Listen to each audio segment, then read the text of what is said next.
Thank you.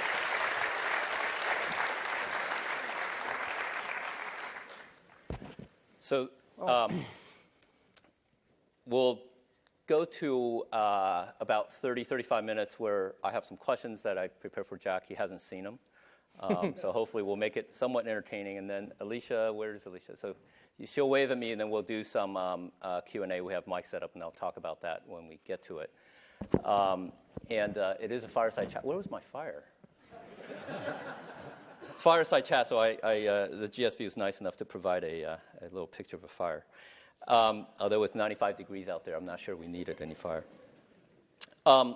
Jack, we were both in Seattle. I'm not reading my email. I'm reading my notes here.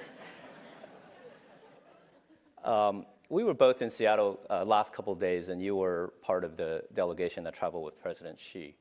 And there were many interesting things that were discussed, and you were on a panel Tuesday morning that included,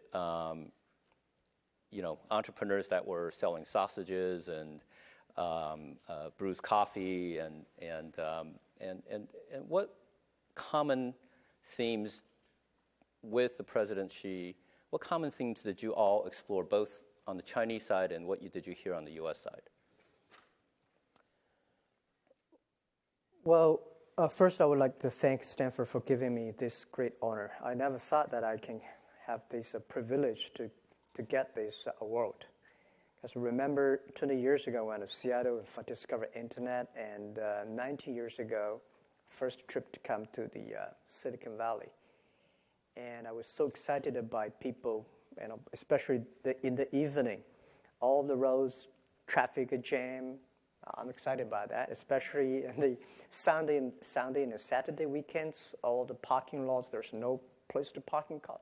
I think this is so exciting, which China should have that. And I go back, and that's right, now we have a traffic jam, but we all...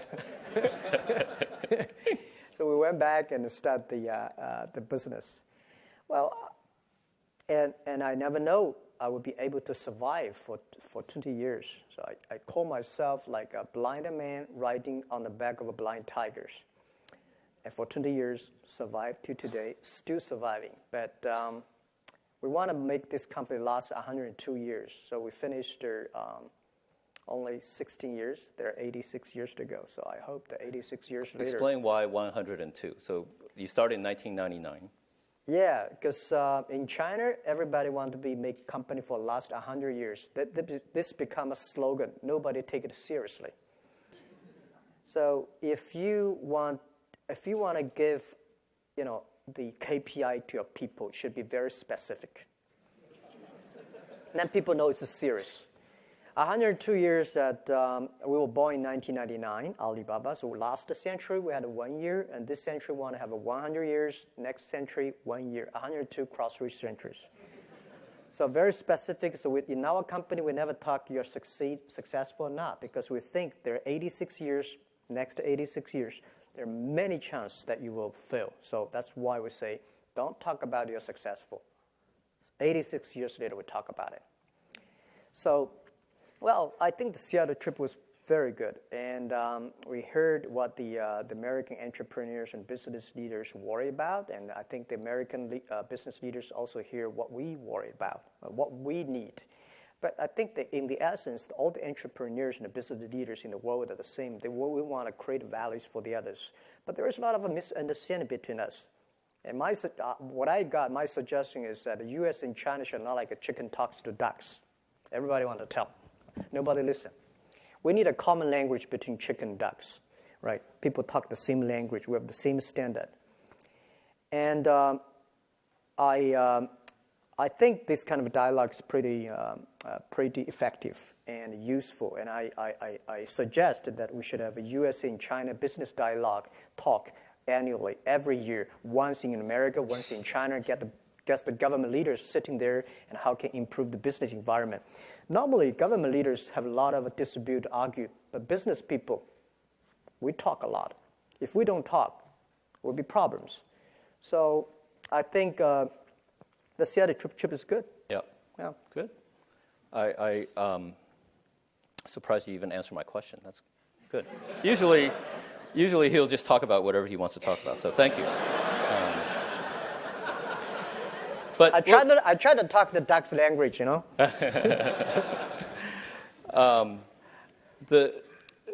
The Chinese economy has been on everybody's mind, right? I mean, and people are worried here that the slowdown in China will affect global economy.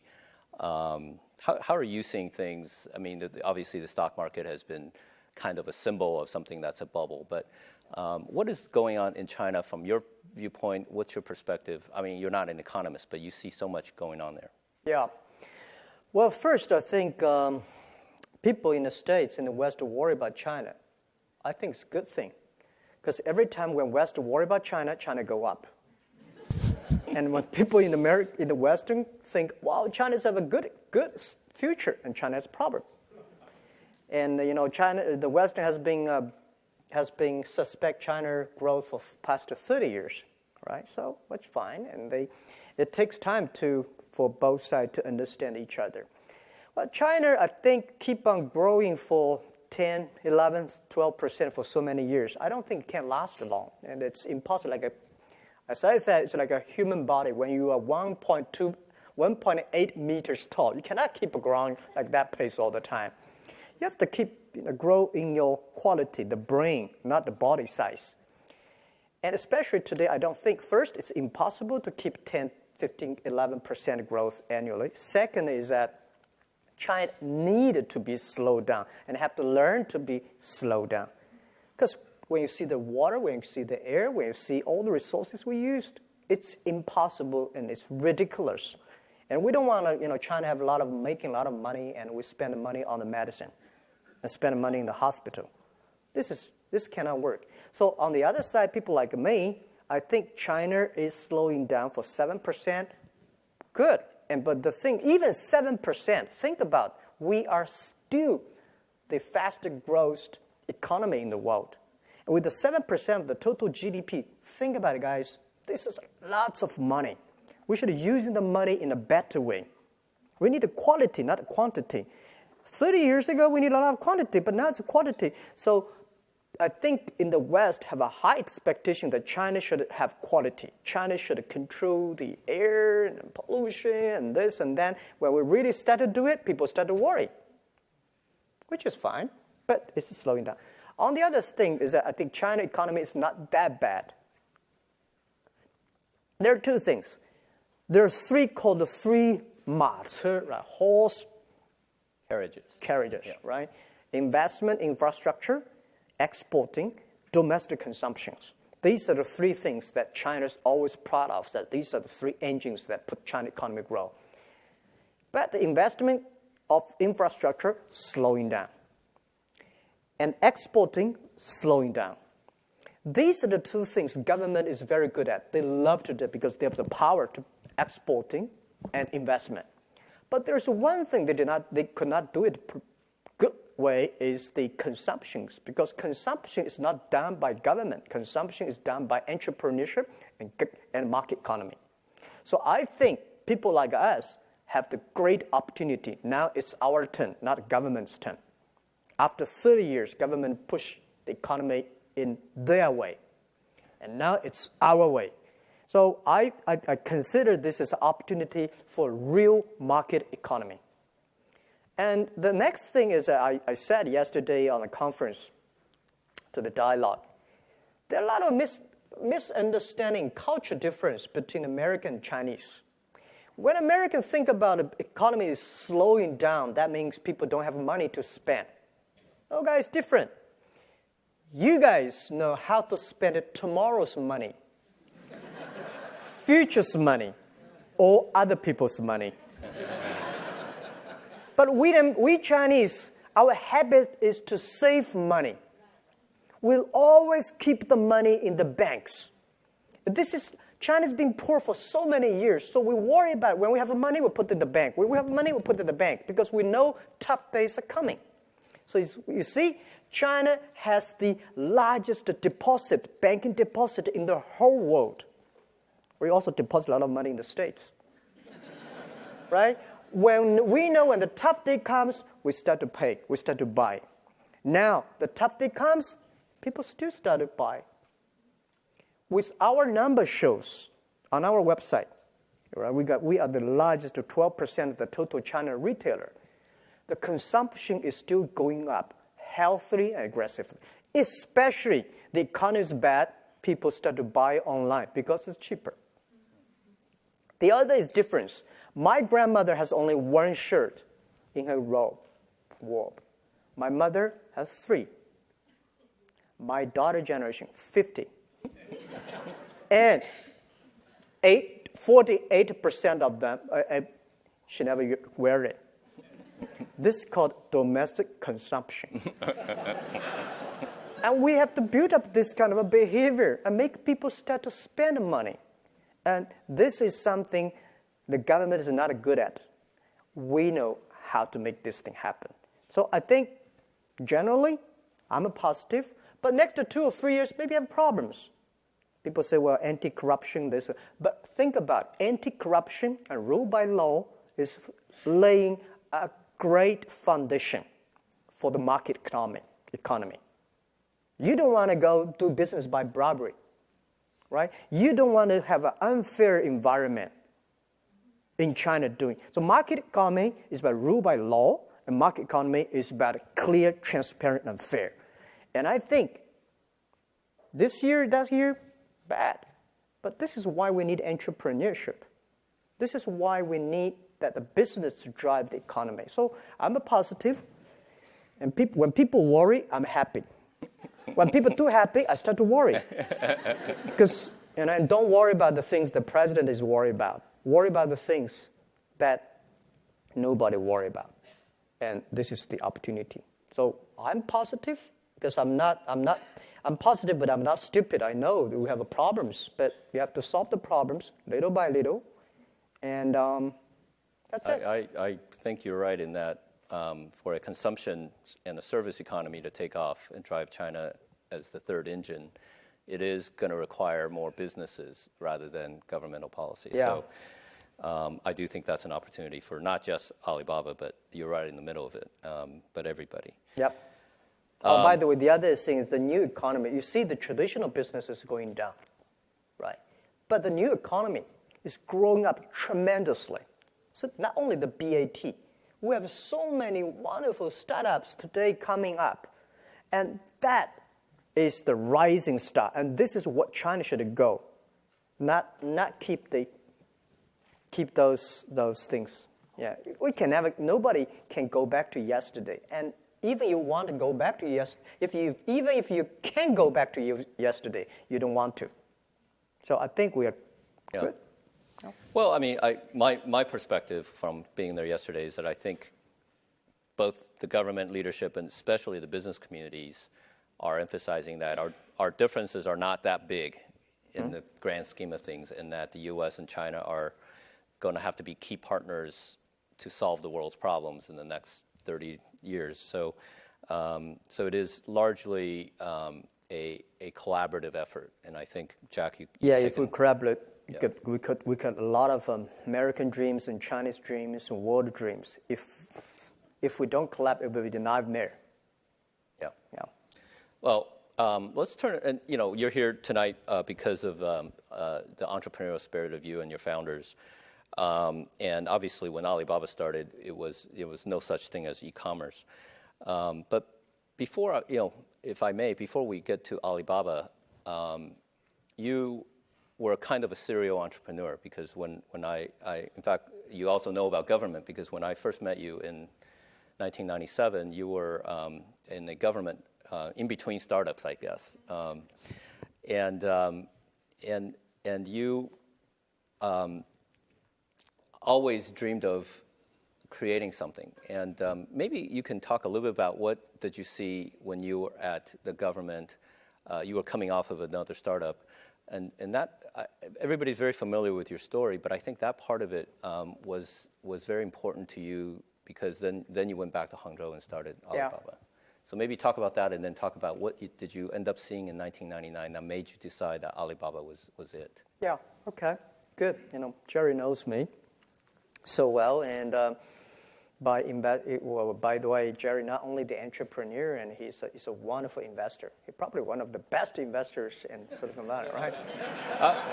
I'll give you my version. He's sitting on my board because very few people see the real things in his heart. He's so smart. I remember that the day when we negotiated with Yahoo, buying the Yahoo, get $1 billion. Today, people think it's a good deal, but at that time, it was a big risk. It's not easy. That many years ago, put $1 billion inside, and we were almost accept because we are not happy about this and that. And he's not. His CEO at that time, he was not the CEO, right? Yeah. And then he said, we almost are separate. And he said, call me. He said, Jack, can you come and tonight we have a drink? For final effort. He can't drink that much back then. So. Yeah. And then I said, okay. So he took me to a small, tiny Japanese restaurant, bought me big glass of sake. And we drink and try to convince me how wonderful Yahoo is. And after the drink, we say, okay, let's keep on talking good. The most expensive sake I've ever heard in my life.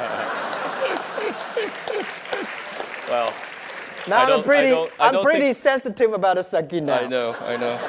I was going to invite you to some sake after this, but I guess I better. But I think that. But I will continue to answer your question. Yeah. I went back to China with the Seattle dream of the internet. I believe this thing is going to change the world. I believe this thing will be big. But whether whether Jack Ma and his team can be successful, I don't know. I told the team somebody will be successful, but may not be us. We have to work very hard. So it were tough days in China, year 1996, 1997, and then we go nowhere because I borrowed $2,000 from my friends and families and relatives together. So we compete with China Telecom. They have money, they have the amount, SOE, they're state-owned business. They compete with us. Finally, they cannot kill us because we want to survive. And we, of course, cannot kill China Telecom. So we had a joint venture. They have a 70%, we have 30%. And I was so stupid, I think they really love us. But they got us because they want to kill us. 7 boss seats, they have a 5, we got a 2, everything, without even say our idea, say we don't like it. So I said, maybe I should go to Beijing, join the government. Maybe they can help us promoting the internet. So we went to Beijing, joined the MOFTEC, Ministry of Foreign Trade, as a part-time job, contract for 14 months. Working inside, I found government can never, ever promote the internet, make internet business. Because the philosophy of internet is try to develop, how to make other people develop the business. But the government, they want to control at that time. So it's a totally different philosophy. They are smart, they're good people, but they think, how can I make it using internet to manage and control? But we think we should not control, making other people develop. So different philosophy, I think it won't work, so I left. And then during these days, I met Jerry Yang, all right? And then I think, well, no chance in the government, no chance in that, and then I believe we should not give up. So I was in a desperate and think a lot.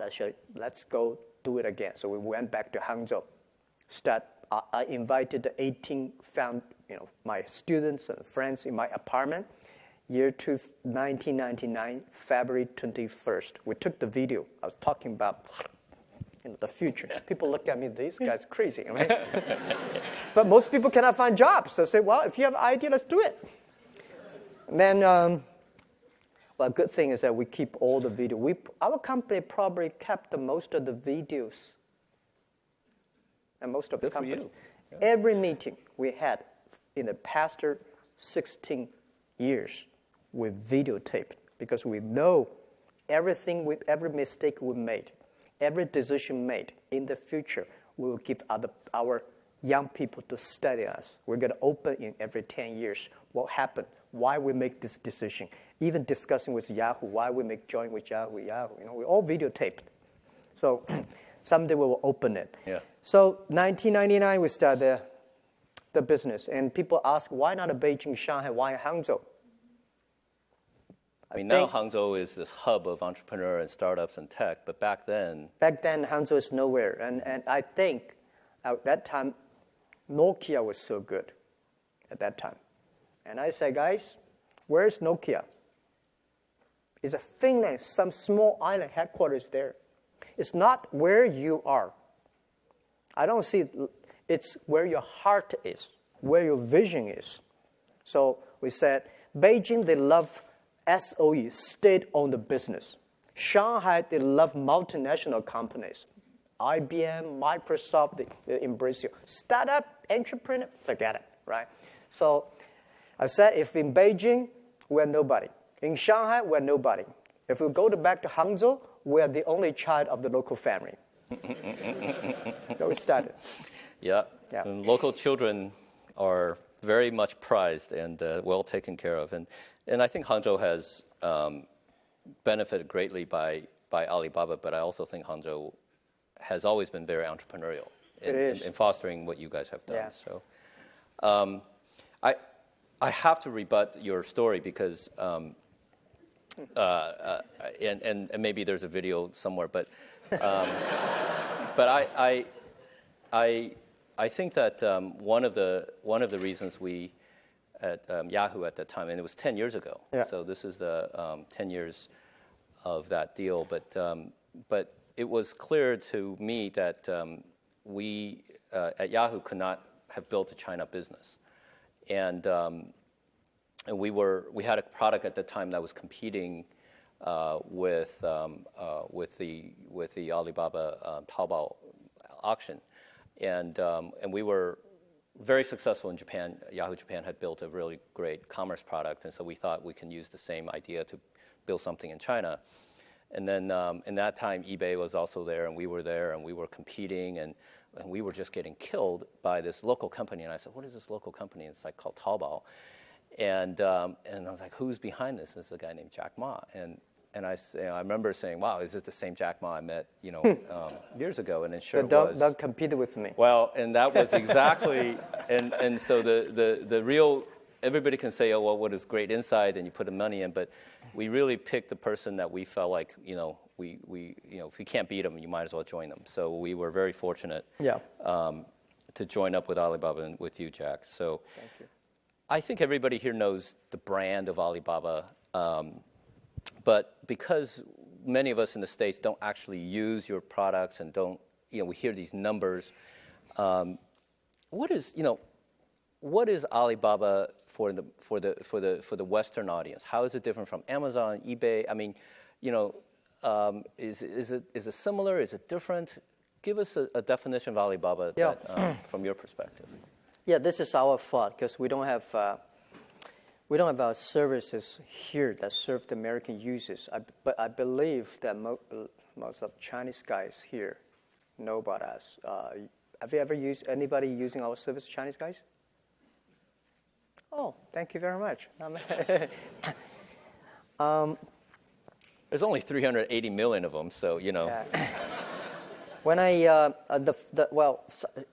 that question later. I go to the China. A lot of Chinese government organizations invite me to talk, and when I say how many people use them, very few. But every family using. So our strategy from year 2003 and 4, we say it's so difficult to change a successful people because they say, no, this one word. But it's good. Let's helping those people who want to be successful. So we focus on the young people. At that time, in ancient history, China, if you make the parents agree, the kids agree. If you want to marry, you have to convince the parents, not the kids, right? Today, different. If you convince the kids, you change the parents. So we focus on the young people that year. But by answering your question is that people say, Alibaba like American Amazon? No. eBay? No. Okay. This is the very traditional USA thinking. If there's no such model in America, they either don't understand, they don't like it, or they don't buy it. right? So any model, they want to find one. So at the first day, well, who are you? Yeah, we are eBay. Is that eBay? Okay, yeah, so we understand, but we are not eBay. We are not an e-commerce company, although we have the largest e-commerce probably business in the world. We're not an eBay.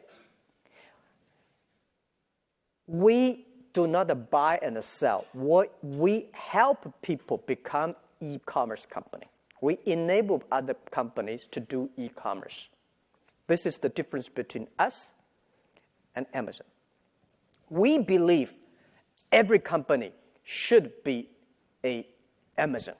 Amazon is a traditional business, happen to have a website. Which we believe, whether right or wrong, we think every manufacturer, everybody should sell online, right? Why you buy and sell? Too complicated. Why you want to buy and sell and deliver? Even more complicated. So we think we should making sure everybody using the e-commerce, using the payment, using the marketplaces, using the logistics system, using the data to build up their own business. So who are we? Yeah, we have the largest payment in the world. You probably don't know. We are 11 times bigger than PayPal, right? We are bigger than eBay plus Amazon together on the sales. And we deliver 30 million packages and more than that per day in China. What does that mean? Total USA package delivered today put together less than 30 million. So we have this business, but people consider us as e-commerce. Who we are infrastructure of business in China. If you want to finding buyers and sellers, our marketplace help you. Taobao, Tmall, Alibaba. If you want to having a payment, financial service, Ali Ant Financing help you. If you need a data service, Ali Cloud Dating service will help you. By the way, people only know about cloud dating here, the Amazon. Soon you will know us. And the third, logistic. We got 2 million people deliver products for us. So people in the States always question, how can you deliver things? And why you don't have your own deliver guys? Guys, the difference between USA and China is that you have a UPS, Federal Express, wonderful system. The traditional e-commerce company in the States, that they still do some supplementary to that. China, about 40 million packages per day. How many people you need? We believe in 10 years, every day China will deliver 300 million packages per day. On 11/11 day last year, we delivered 270 million packages per day. 11/11 we could sell more things. Why? We control the traffic, we control the selling. The reason is that we worry about the delivery. If the snow comes in November and the winter comes, the whole China traffic will be jammed. This is something that we're worried about. So we believe in 10 years, China will have at least 10 million people deliver things on the street. So even if you hire 1 million people to deliver things for you, you only have 10% market share. And I don't think we can manage 1 million people on the street, develop people. Because every day you have so many car accidents, you'll make you die. So we should encourage other people, enable other people to do it. So we are building up the infrastructure that we believe in 10 years, we hope, this is our mission, helping doing business easier.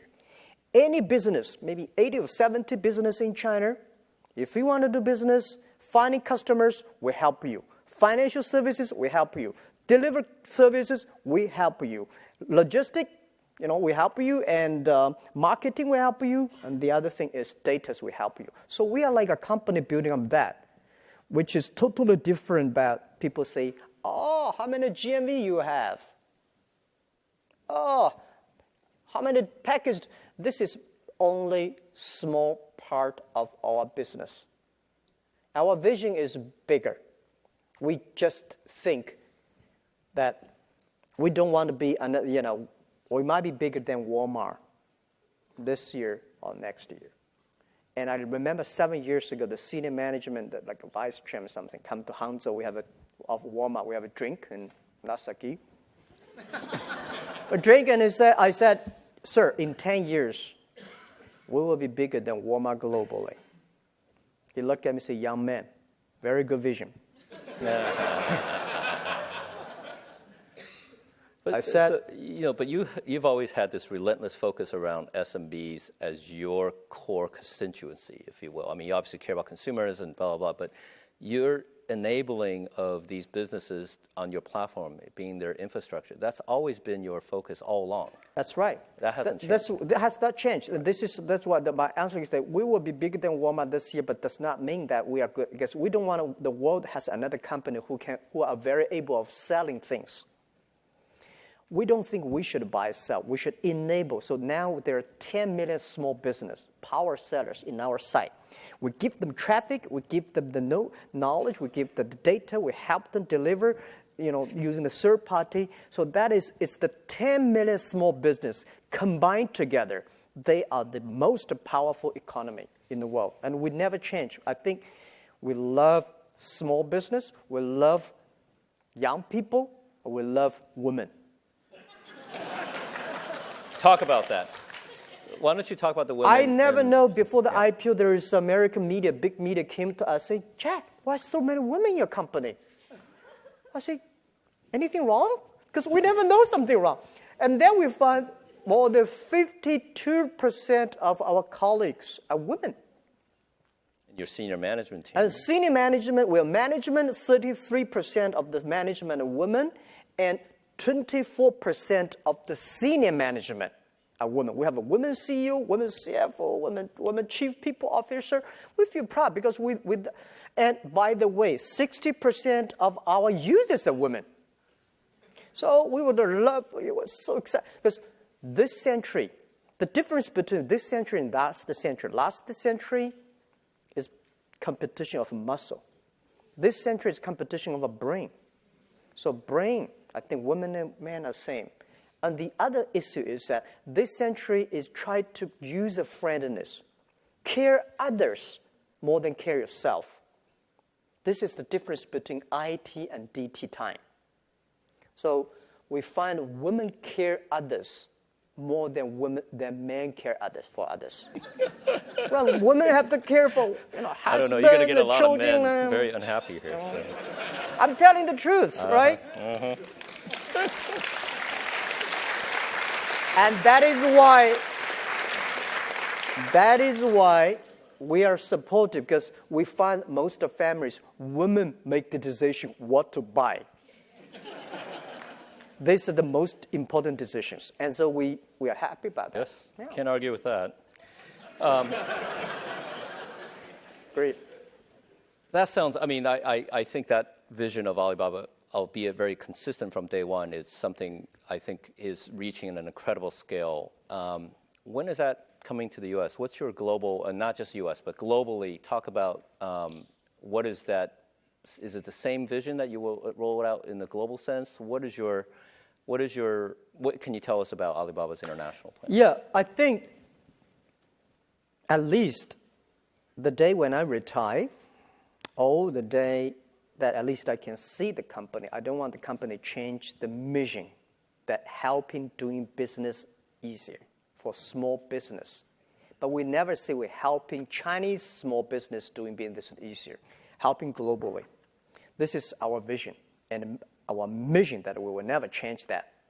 But maybe 60 years old, later, I don't know where I'll be there, but they probably go skyrocket, whatever. But the day when I see it, I don't want a company change that mission. And our global strategy is probably different from the American ways. In the past 20 years, globalization is more like Americanization, helping big companies going. Does not mean bad. Contribute the world a lot. Right? The past globalization, helping big companies going global. But I think because of the internet, next 30 years, globalization should help small business going globally. For China, because of us, last year we created at least 14 million jobs for China by helping small business, by enable small business with the technology we have, with the resources we gather together. So if we can help more small business in the world, we can help millions of people create jobs, innovations. So we will never change it. So our global strategy is that we want to build up an EWTO, that helping small business sell, buy across the board, help consumers, help American consumers, help the African consumers to buy online within 72 hours, they can receive the products. We want to help the agricultural products, small business in America, sell to China. So our different, in the past 20, 30 years, China is selling. China is exporting. And I'm trying to convince the government, and they accepted that. And I said, next 10, 20 years, China should buy things from the world. Now, we have 300 million middle-class people now in China. Think about, in 10, 15 years, we are going to have 500 million people in China become middle class. They need high-quality products. They need good services, which I don't think today China's land, water can provide that. So we can help more importing from America, importing from Europe, and big companies already almost everywhere in China. Let's help the small guys. This is our strategy. So we are not coming here to America to do business competing with, when you talk about business here, people always ask, when are you going to compete with Amazon? When are you going to compete with eBay? Well, the world is so big. Why you always think about a competition? Think about helping the small guys to go to China. So our strategy is the same, helping small business of the world, helping them go to China. And I feel excited about that. And then I will be more welcome here. Right? People say, you guys come here to sell again? No, so I come here to buy. Before we open it up to questions, I just, and if you have questions, I think a mic is getting passed around, is that right? Let me just ask one more topic, and if you can keep it somewhat contained, we'll get to the questions. Which is on the subject of philanthropy, because I know you have taken a leadership role in issues around the environment in China. You have personally started a foundation. Just talk about both your personal progress in terms of thinking and doing philanthropy, and also, how is philanthropy going in China in general? Okay, thank you. Well, honestly, I'm a lucky guy. I would say whether I'm the luckiest guy or unluckiest guy in the world. Unluckiest because I go nowhere. I don't have a privacy. I never thought I could be like that. And people say ugly looking, but I think I'm a unique looking person. Right? People remember me. Nobody will call you handsome. I know that. So you have a terrible view of judgment. Well, so with my background, my family background, with my education background, I would be like -2 or -3 if this is 0. Honestly, because I know who I am from my father, my mother, and my aunts. Nobody in my family that is like a government officer, a business leader. That is why in the past 20 years, we never got even 1 cent from government, 1 cent from the China banks. Because you don't have any guanxi, right? So you just have to do from scratches. And with no matter how hard I work, I probably like a 2 or 3 if there's a 10, 2 or 3, that's my top. But today I'm like a 6. So the 4 difference, that does not belong to me. That's not me. So people think, Jack, you're so good. No, I'm not that good. But people say, you're the bad. No, I'm not that bad, right? Especially after the IPO, people say, wow, you are so smart. wow, that I'm we're lucky, right? But so I know I said to myself, when you have like a $2 or $3 million, that money belongs to you. But when you have a $20 million, trouble comes to you because you don't know the RMB or US dollars valuation up, devalued into the banks or stock market or in the buy bond, headaches. But when you have a $1 billion, remember, that is not your money. That is the people's expectation on you. People put their hope on you because people believe you can manage these money resources better than the others. If you think these are your money, you will be in trouble.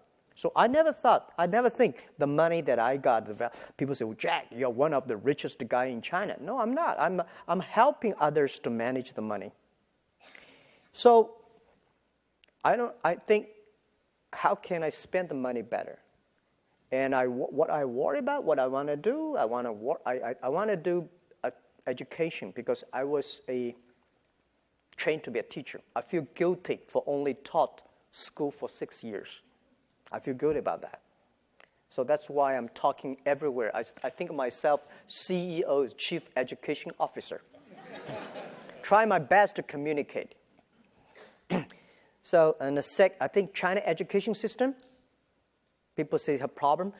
China education teaching knowledge is so good. 中国的教和育 teaching, we're the best. One of the best in the world. Go to any universities, Chinese students taking exams are the best. In the Stanford, I think, right? They're pretty good. They're very good. But the cultivate, the culture, teamwork, these are terrible. So we got to put more efforts on that. This is something I want to help. And second, environment. I worry about the air pollution, the water, all these things. And so that's why I joined the Nature Conservancy. And the other thing is the infrastructure of the philanthropy. Bill Gates tried to convince me, and with Warren Buffett years ago, came to China, we should donate every money. And I asked them, well, how old are you, Warren? He's 80. I said, when I'm 80, I will donate my money.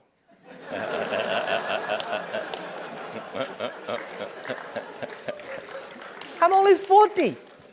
What is my philanthropy?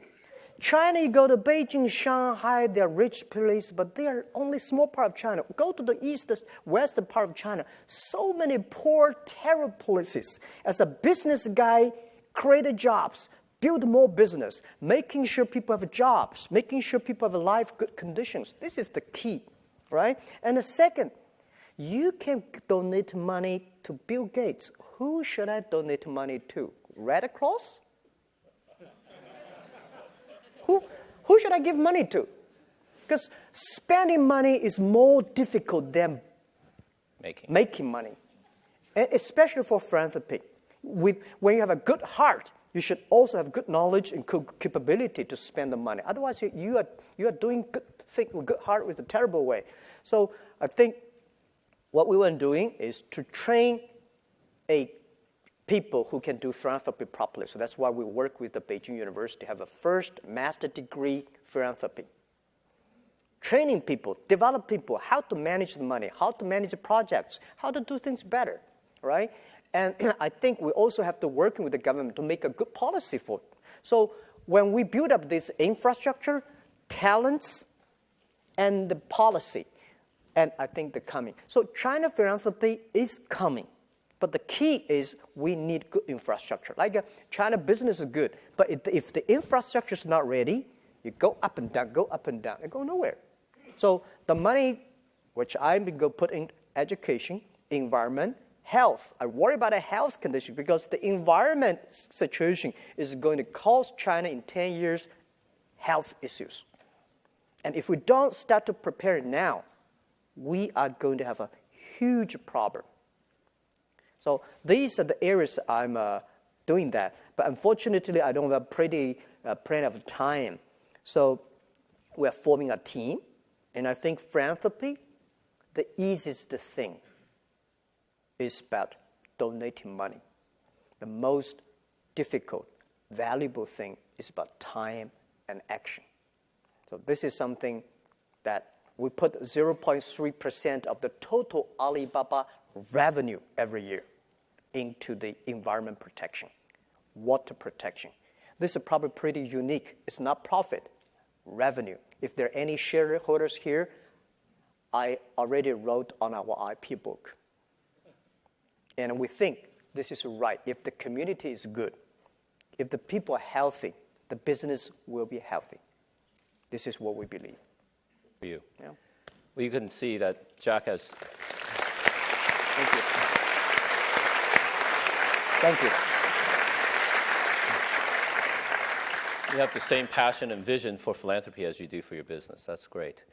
Okay, let's go to questions. I don't know how much time we have. I know we're running a little bit late. Where's the mic, Alicia? Somebody? Any question will be okay. Well, whatever, not right? any question, but you know. Jane, why don't you pick one and... Hello, my name is Emily Ma. I'm a lecturer here at the GSB. So I love the fact that you're fighting for the small guys, but there are over 400 million people in China who are not yet online. There's 4 billion people on Earth who are not yet online. Do you have some thoughts around that? Okay, yeah. First, the good thing is that we have 1.4 billion people in the world are online. And they are born in 1980s. This is our hope. Make these people successful. Make these people good. And then they will attract more people going up. Right? If the people who are online are poor, and then nobody will go there. I don't like Chinese movie. All the movies, Chinese movies, the heroes always die. Nobody want to be the hero. In American movies, all the heroes survive. That's why people want to be hero. Right? So my philosophy is that making those people using internet successful, those small business using internet, if they're successful, our business will be successful, more people moving online. So the other thing is that we should work with the government and lower, more infrastructure, lower the cost of using the broadband. Yeah, I mean, there are a lot of things can be done, but good thing is that 1.4 billion people born in 1980s. These are our hope. These people will change the world. My grandfather know the news by reading newspaper. My father know the news by radio. My generation know the news by watch TV.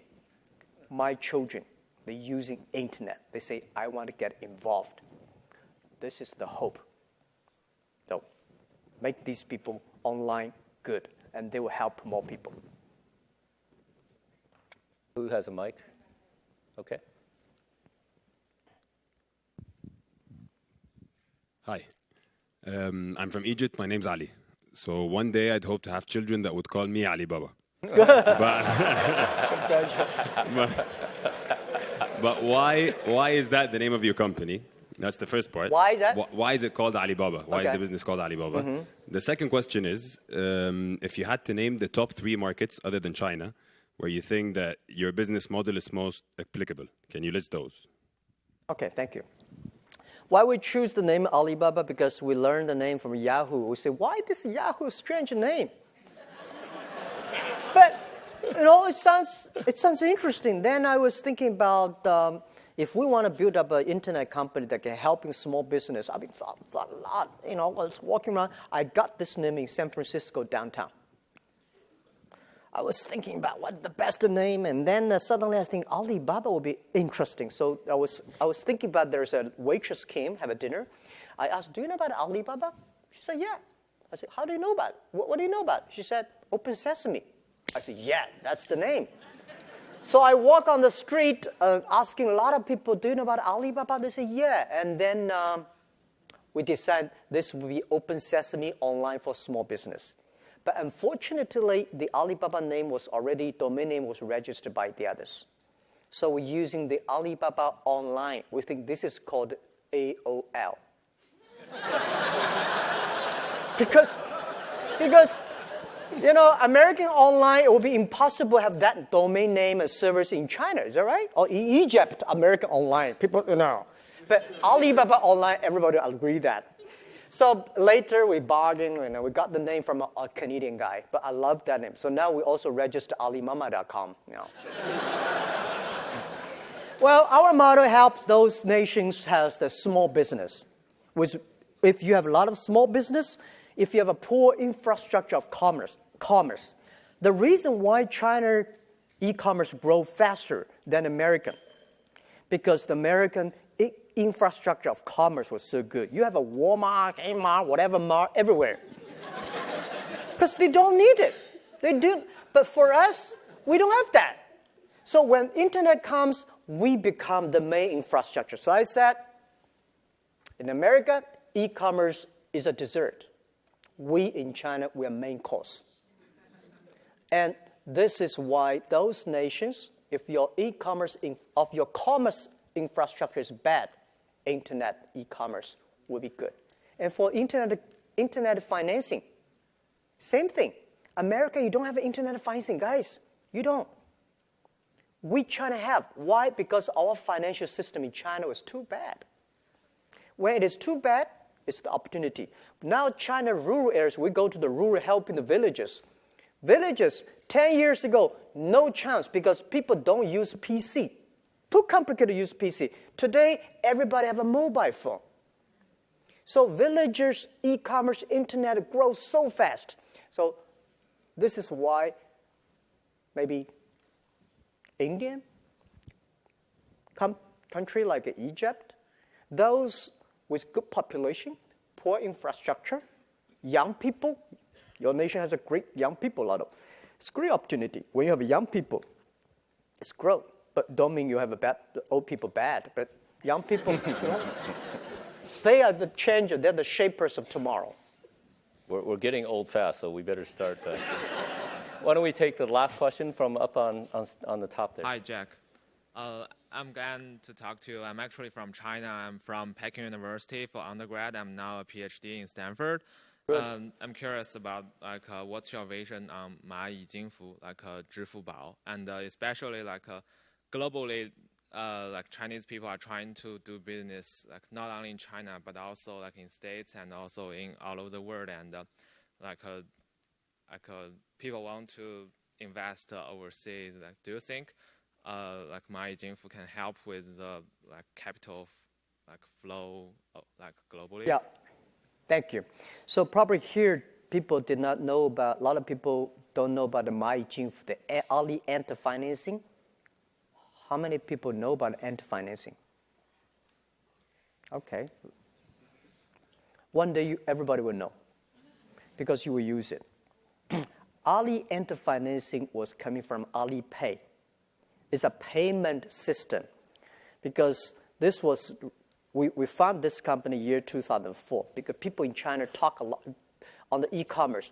They negotiate, they talk, but they don't buy because they worry about the money give him and this guy run away. And this guy say, well, I send you things, I don't get the money. So I went to all the banks and tried to convince the banks, can you help me with the payment? The banks say, your business is too small. We don't want it.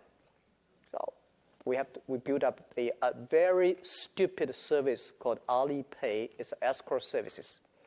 If you want to buy things from me, you wire the money to Jerry.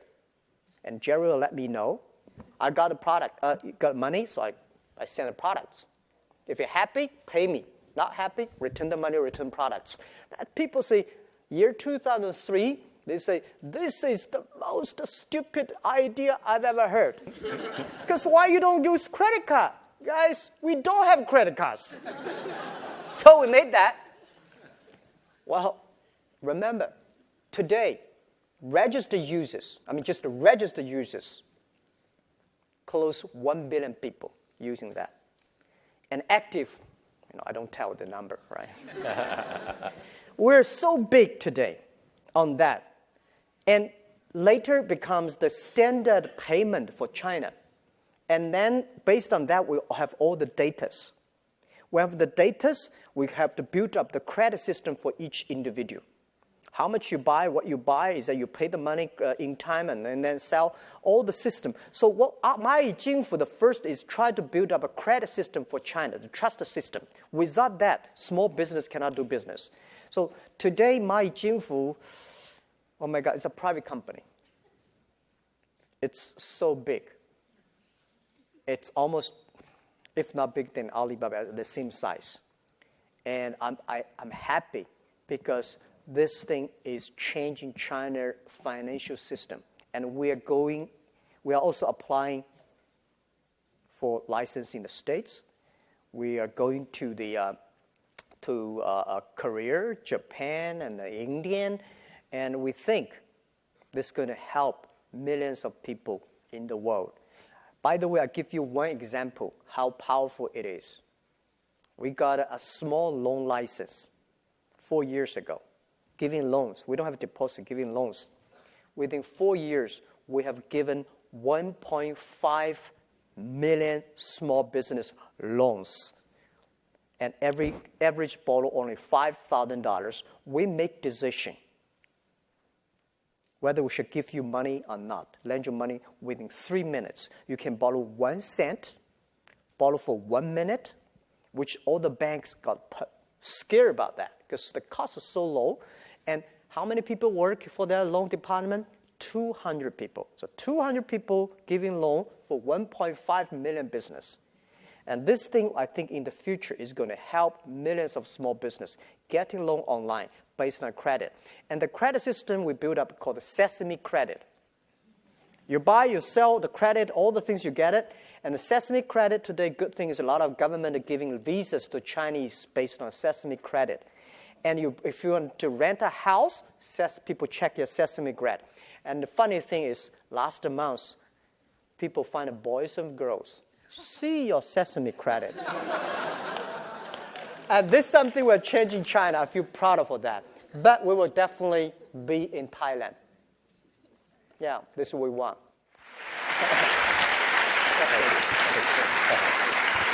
Jack, on behalf of the Stanford Graduate School of Business Alumni Association, we want to congratulate you and present you the award for the Entrepreneurial Company of the Year. Thank you so much.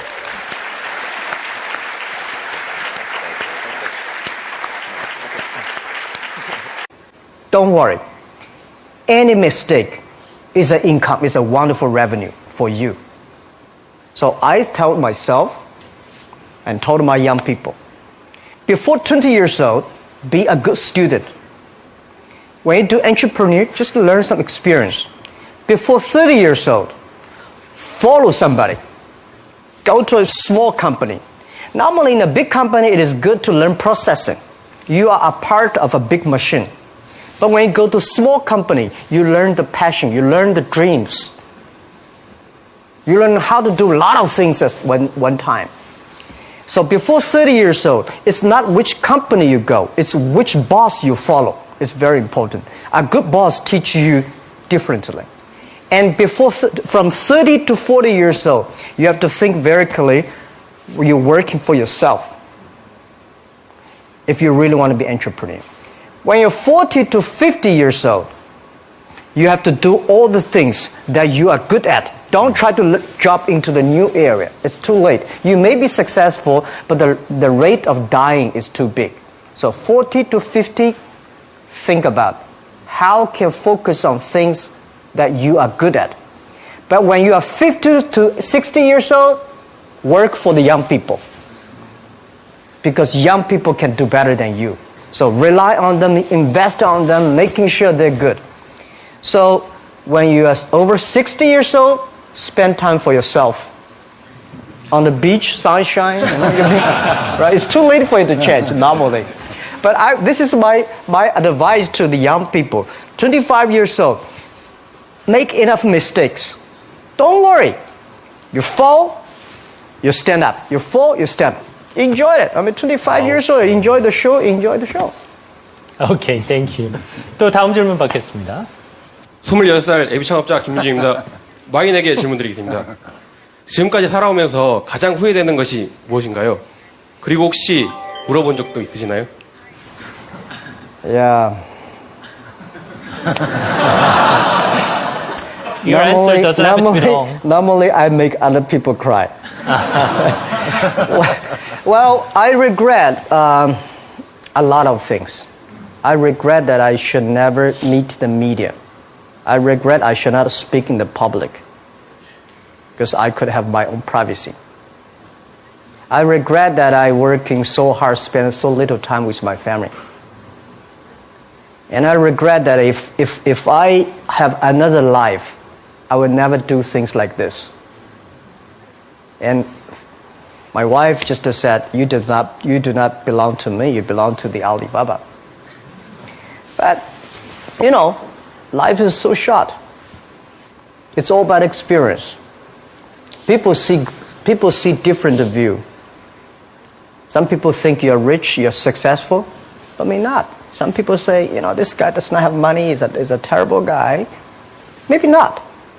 So everybody chooses his own life. I cried. Never sort of we had a lot of problems that people never thought. Because running a company for 34,000 young people, operate a company for more than 500 million people. If 500 million people, if 1% of them are bad guy, you got a 5 million bad guy. So it's headache. But it's too late to regret. Forget about regret. Think about, I have another 10, 20 years to go. So enjoy the show, enjoy the ride. You are the same. Chairman and CEO of Alibaba Group. Ladies and gentlemen, please help me welcome Mr. Jack Ma.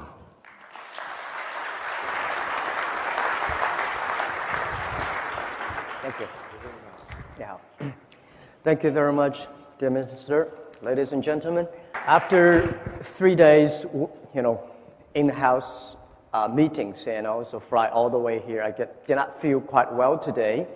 But when I see the entrepreneurs, when I came to the SMEs, I always feel excited. Because when I join the SME conference, I see from the eyes, the dreams, the passion, the hope. But when I join the Fortune 500 conference among the CEOs, I see the numbers, I see the revenues, I see the KPIs, I see the bloody competition. But among the SMEs, you see, I have a dream, I want to do something. And that happens all the time. And that makes me excited all the time. And today, I think last year, everybody said, wow, the economic is in trouble and we are all dead and what are we going to do? And today, everybody seems to be happy. See, the economy come back.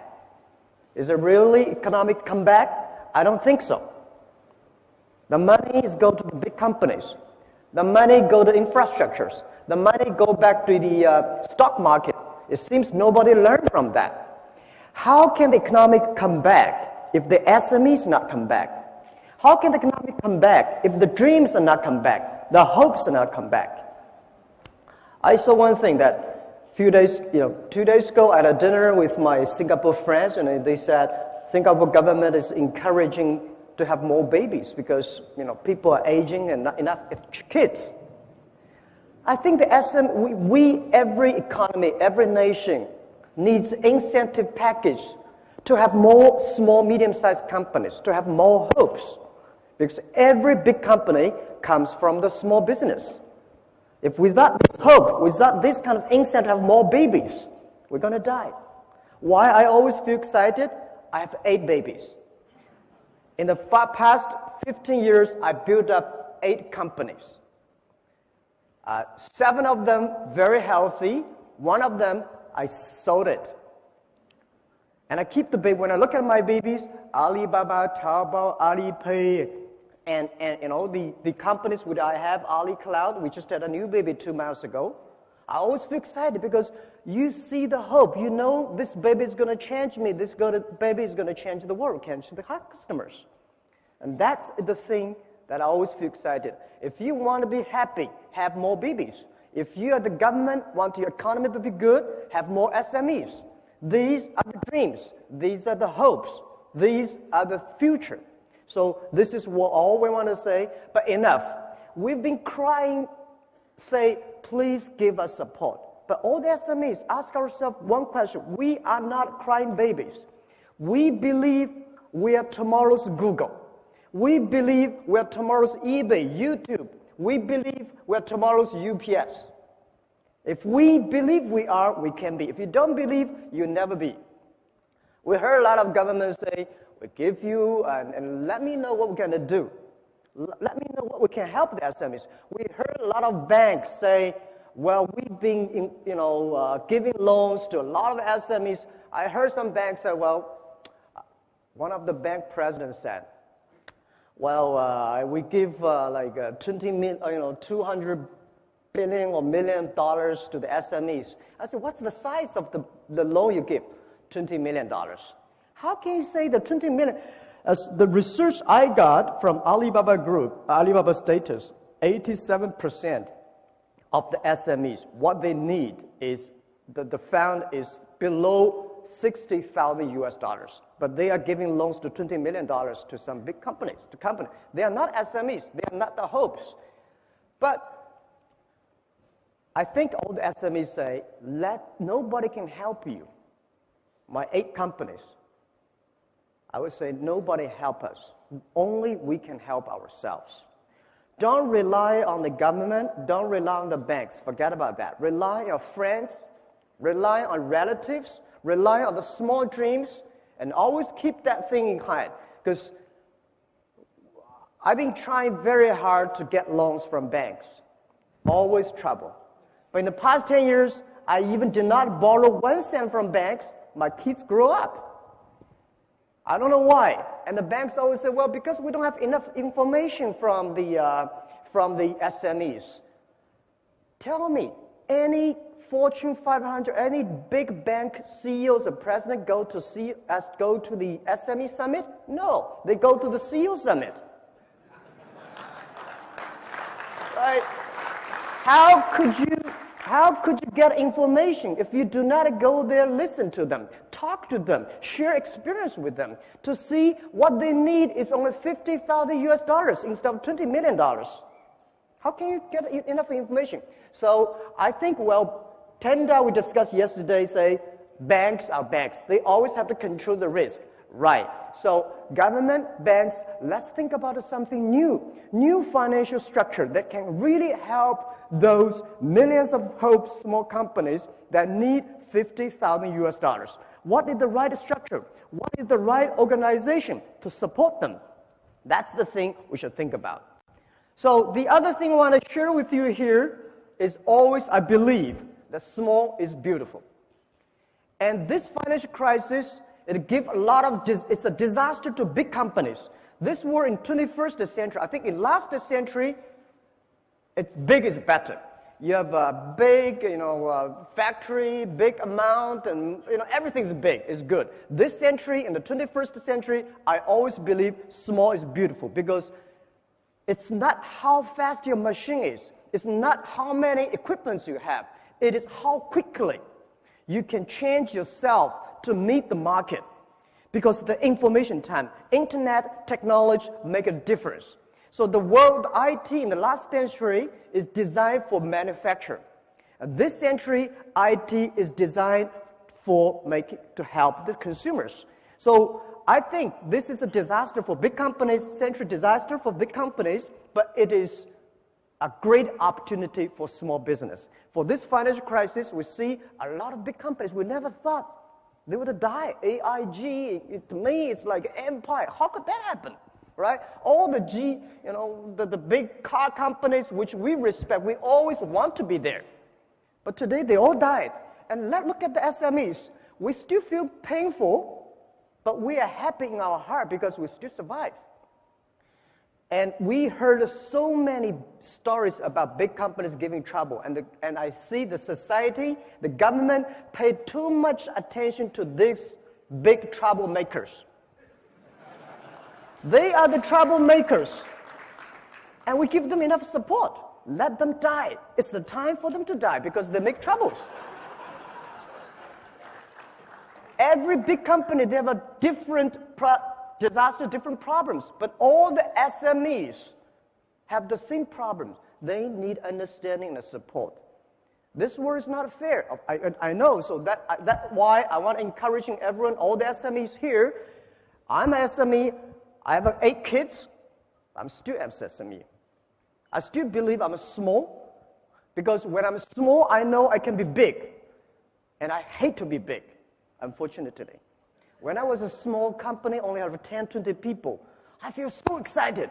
Well, I can call every employee's names, and I know everything I want to change. I can change it within half a minute. Now, terrible. When I was 20 years old, my friend said, your company is not big enough. If you are big, you're like a big boss. You're easy, right? You can control your time. Now my time is not controlled by myself. My time is controlled by all the meetings, the secretaries, and the KPI, shareholders, all the things. It's much tougher than when you are small. So I always believe the first day love is very beautiful.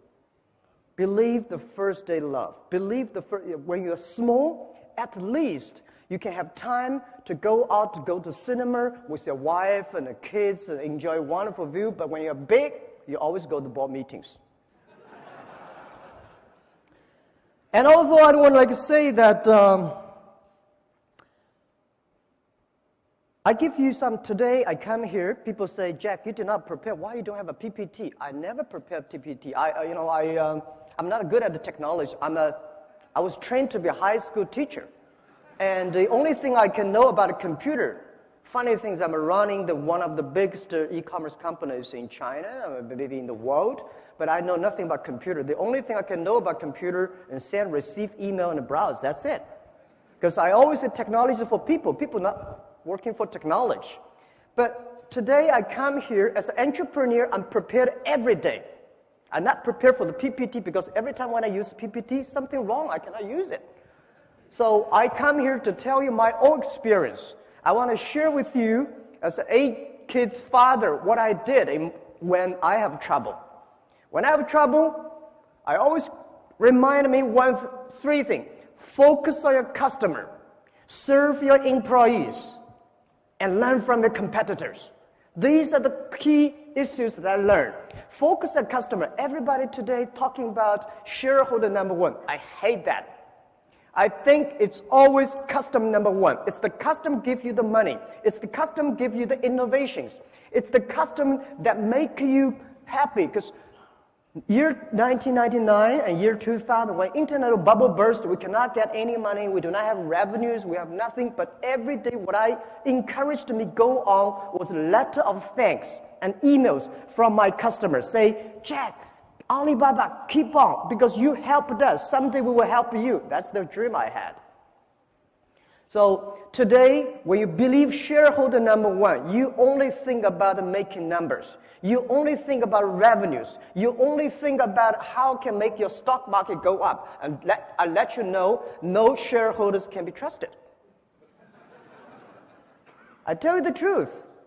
Well, our shares, stock price, 2 years ago, we listed at 13.5 Hong Kong dollars. Before that listing day, a lot of shareholders come and say, Jack, we're long-term shareholders. Please give us more shares. We'll keep it. When the financial crisis time came, the day we IPO 13.45, we went up to $40 without doing anything good with 24 hours. And then the financial crisis came, $40 to $3 without doing anything bad. They all gone.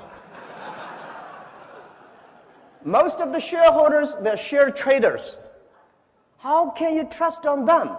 So rely on customers, because the customers stay with you. Customers grow up with you. Customers give you the money, give you the hope, give you the support. So focus on customer. And second is rely and serve your employees. It's your employee, it's your team that make the difference. That the employees, that make all the dreams realized. If we say, well, we have so many problems, and big companies have a problem in getting the innovations, how to make things happen.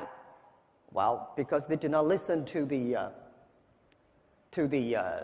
employees. They focus too much on the shareholders. The shareholders, well, they give you this idea, that idea, and when you really do that idea, they're gone. And they change all the time, but your employees stay with you. I remember the tough days. It was so difficult, year 2002, 2001. There's only one group of people that stay with me. That's my colleagues. And people say, Jack, you don't have to pay me for 2 years. I will still stay the company, because You respect us because the customer love us. And I tell you one funny thing. Only when you believe your employees are talents, they are talented people.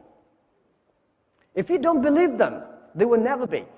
My mistake I made when I was year 2000, we raised $5 million US. And that $5 million US, when we have money, we start to make mistakes. I try to hire as many talents as possible. Those talents are MBAs, those talents are vice president of multinational companies, because I believe if you have an MBA, you must be good, right? But when I hire these guys, oh my God, it's terrible.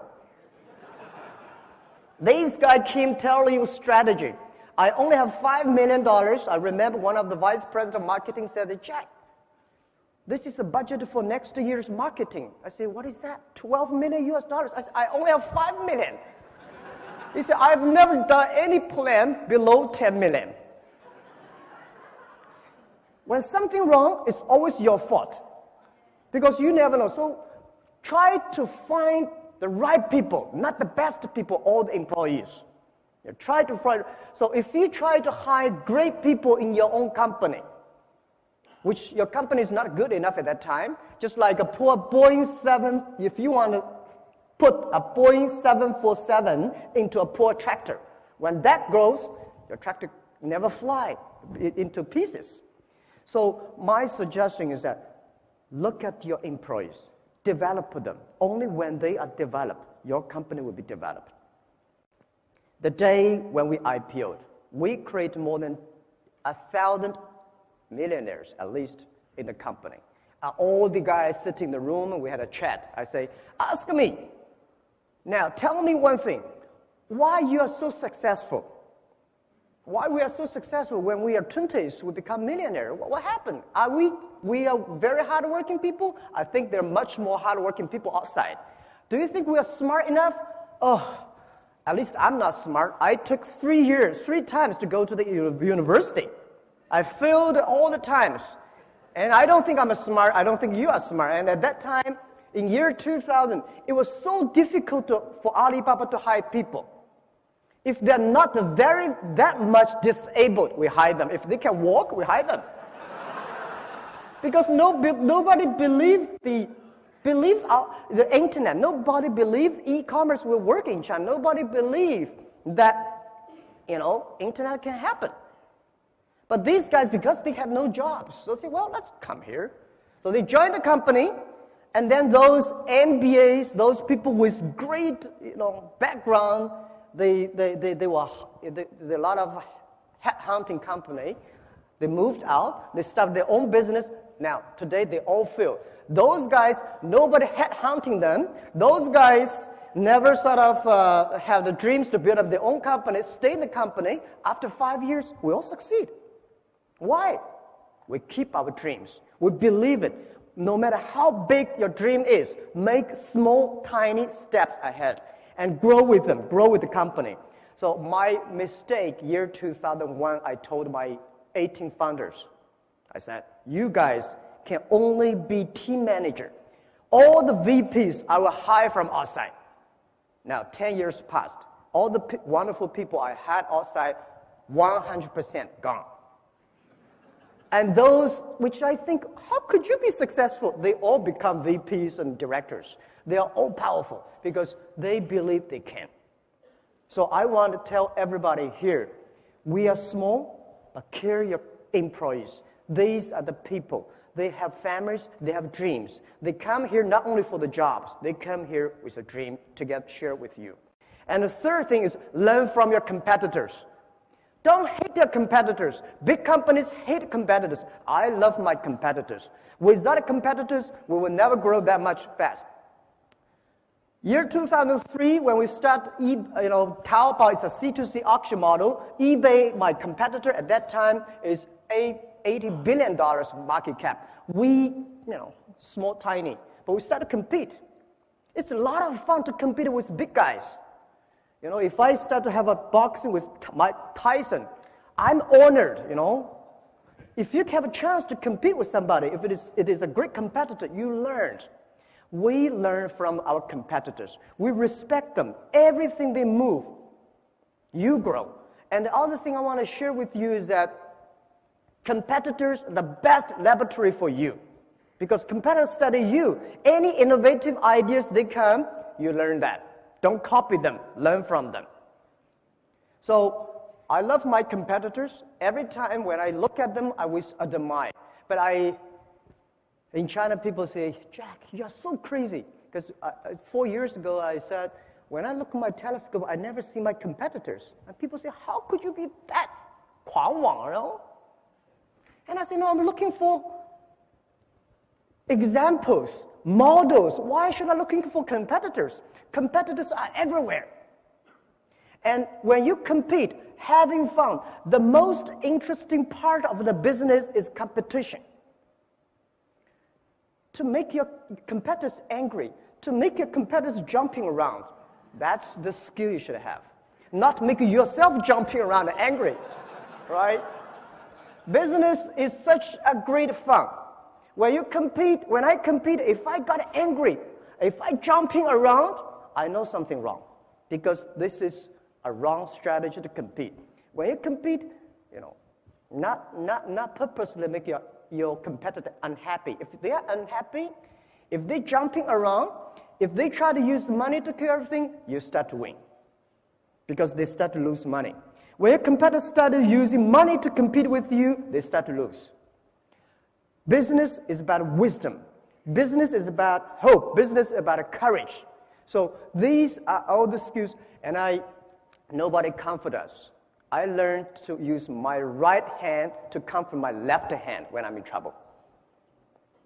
You always tell yourself, okay, I'm still surviving, I'm still growing, everything's good, at least I'm still surviving, right? So when you are big, you start to worry about losing something. When you're small, you start to grow. So I always believe small, keep the hope. So these are the things I want to share with you. And the last and most important thing I want to say is never, ever give up your dreams. I think you cannot eat food for 7 days that you will die, right? 5 to 7 days. If you do not drink for 3 days, you will die. If you do not breathe for 3 minutes, you die. But if you lose hope and dream for 1 minute, you die. So I want to tell you that I had problems.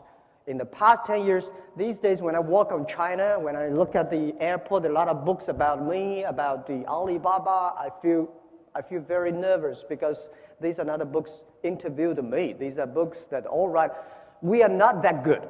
We're not that bad. But today when you're something, successful, they start to write good things about it. We made so many mistakes. The only book that I dream to write about is Alibaba 1001 Mistakes. Every mistake, I think you counted, I made it. And I know you will make it too.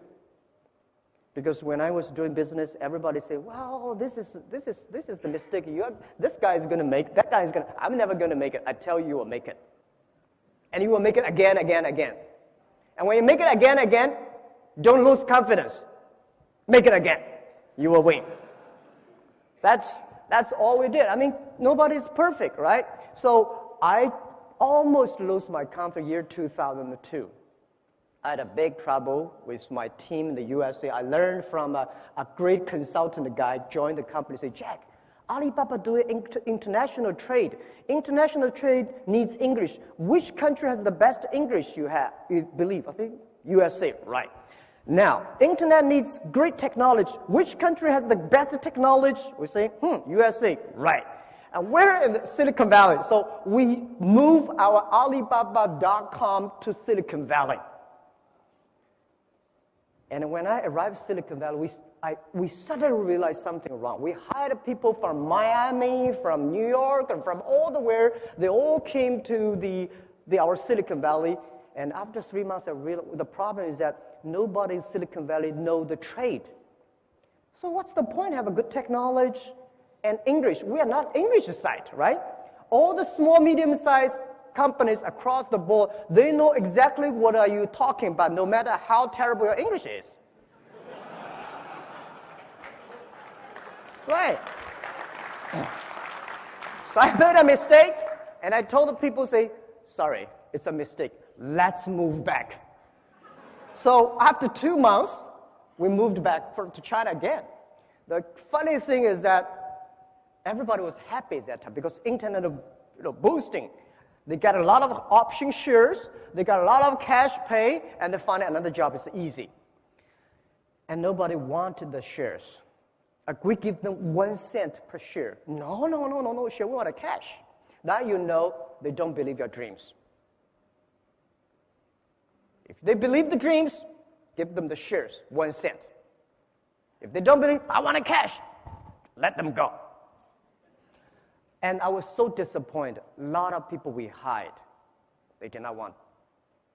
They want a cash. No matter how wonderful at that time, it's easy to raise money. People still want a cash. So I said, okay, let's forget it. And I worked for about half an hour on the Beijing street. My colleague was with me. And then I told myself, go to bed, sleep, tomorrow again. So we started. Today, things changed. So I want to tell you, never ever give up your dreams. And today, I encourage myself and our team. It reminds us one thing that always, and I want to share with you, finish my speech, that today is very difficult. Tomorrow is much more difficult. But the day after tomorrow is very beautiful. Most people die tomorrow evening. You will never be able to see the day after tomorrow sunshine. If you give up the hope, you will not see it. If you give up your employees, you will never see it. If you give up your customers, you will dead. But if you give up shareholders, you will get a better one.